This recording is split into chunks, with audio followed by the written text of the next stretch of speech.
a young man named Leo sat in a crowded airport, clutching a violin case. He wore a faded hoodie and headphones, his eyes fixed on a book about quantum physics.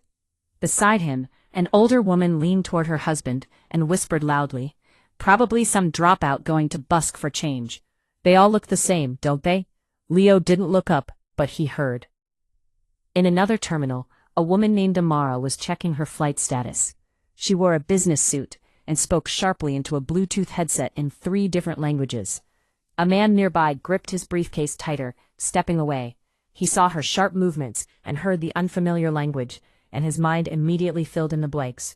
Dangerous, aggressive, outsider. The flight was delayed. A storm had grounded everyone. Hours passed. The airport grew cold.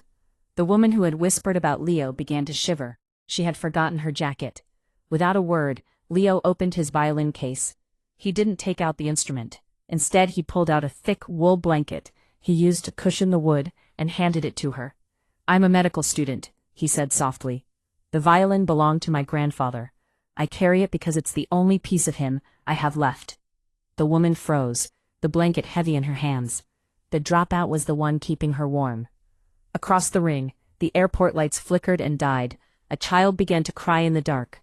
Amara, the aggressive businesswoman, clicked off her headset. She knelt on the floor, pulled a small stuffed bear from her bag, and began to sing a soft, universal lullaby. Her voice wasn't sharp.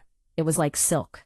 The man with the briefcase watched her, ashamed of the wall he had built in his mind.